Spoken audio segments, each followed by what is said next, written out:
Today we're installing the torque locker and power steering on the P500. We're going to give you prices and difficulty on installation, the whole nine.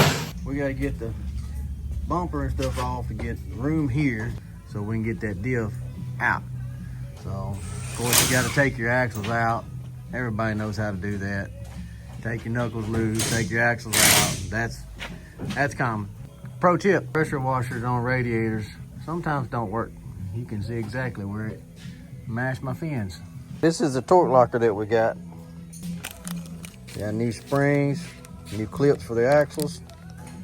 Diff out, four-wheel drive engage cable loose.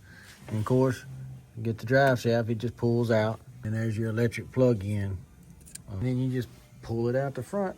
Torque Locker Industries, even some stickers. Here's the instructions, step by step on installation, which is nice because lots of stuff you buy nowadays does not have them. This cover here is covering up this bolt. We need to take this cover off the diff to get these gears out.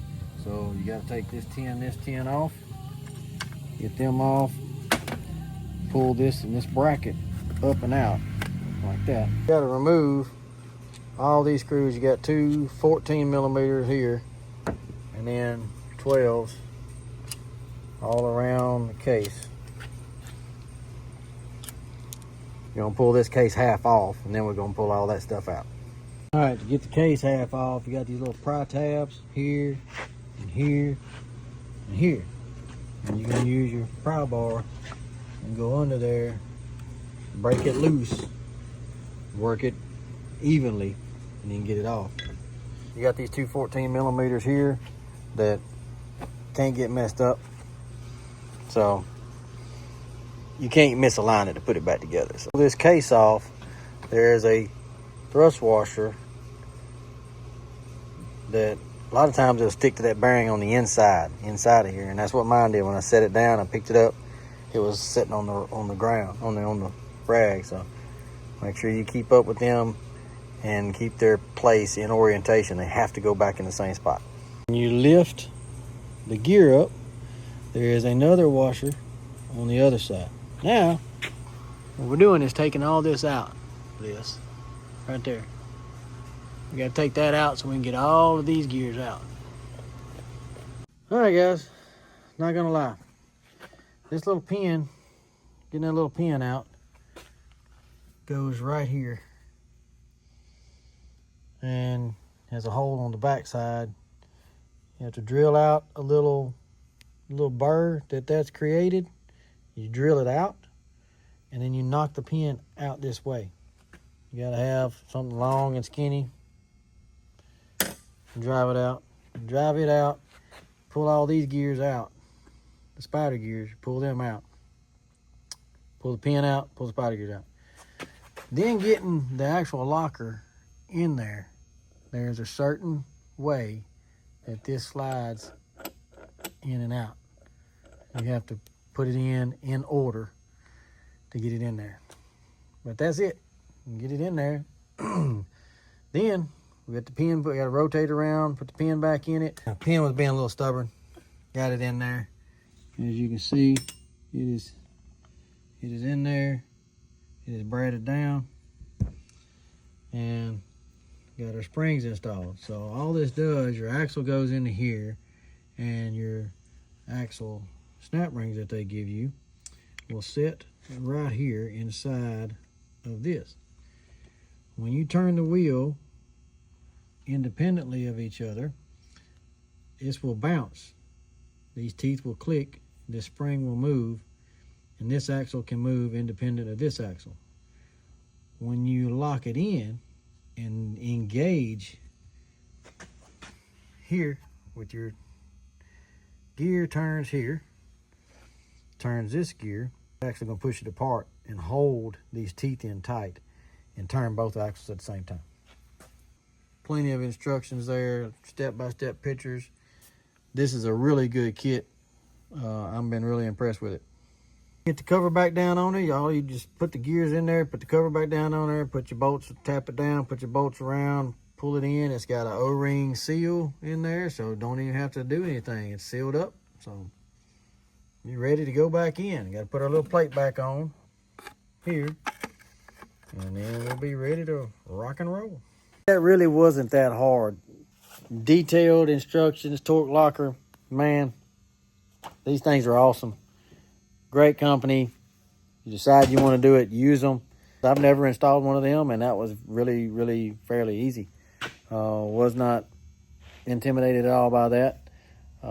Common sense will get you through that, no problem.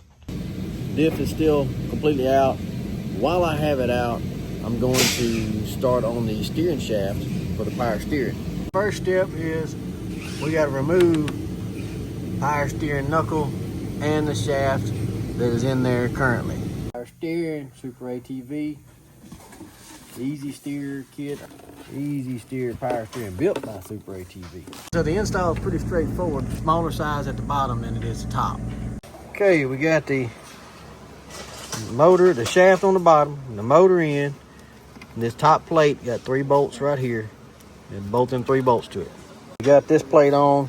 This plate is actually gonna go underneath this shock mount bar that the fan is mounted to. All right, as you can see, bolts in, the plates on the bottom. These are the nuts. You see with all these wires in the way, but next this stub shaft goes on that has this extendable piece right here. It slides up and down. Put that here, and you put the other one on here. Now, it's a little hard to get it lined up because I already tightened everything up, but once I got it wiggled around, it went right up on there. And mechanically, that is all it is. Tighten everything up to installing it. Then we'll have to do the computer and the wires.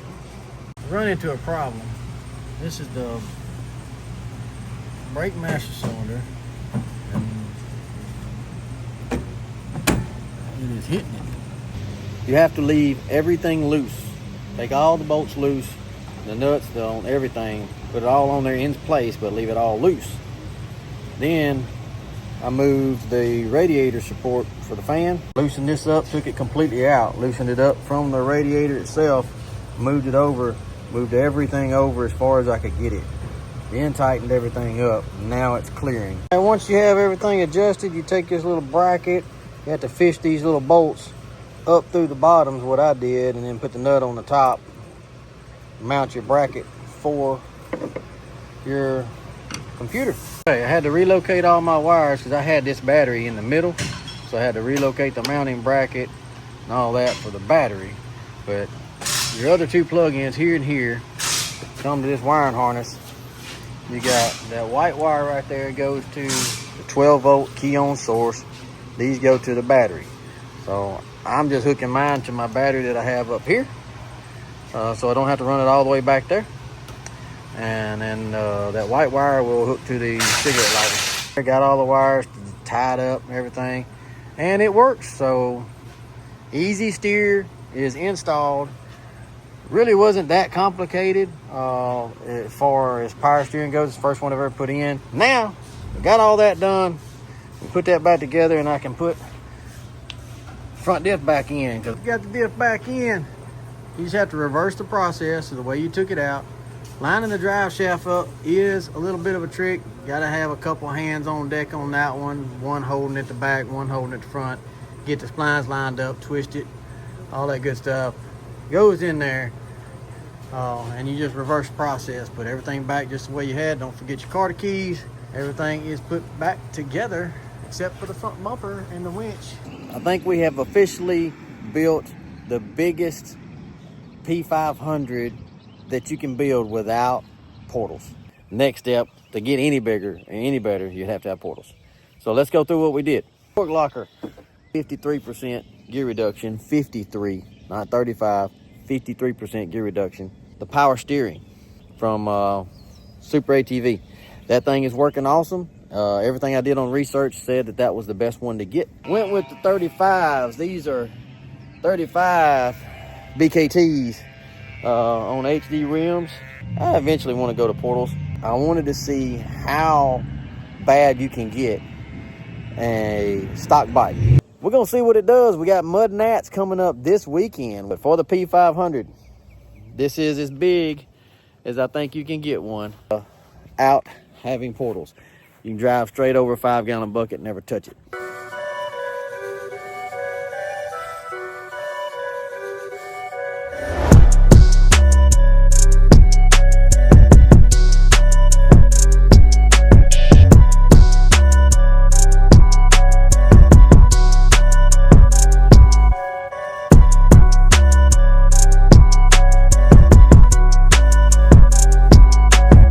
You thought I forgot about the prices, didn't you?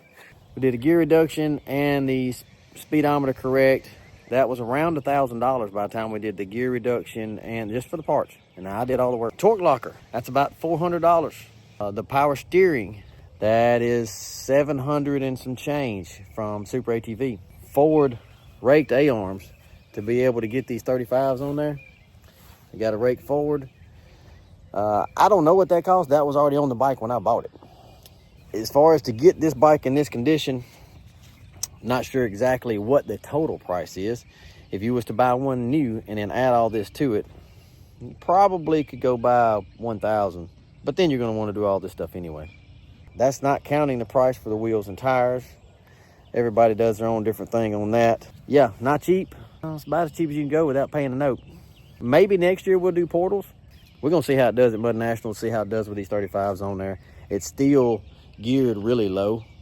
First gear is super low on these things, and with that 53% gear reduction, it's still very low.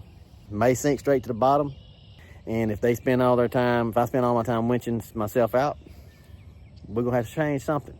So we'll see. Thanks so much for watching. Don't forget to like, share, and subscribe, and we're gonna keep trying to do this stuff. We do it anyway, we love it, so might as well share it with people. And maybe you can learn something, or maybe you can have fun watching. Thanks again, guys.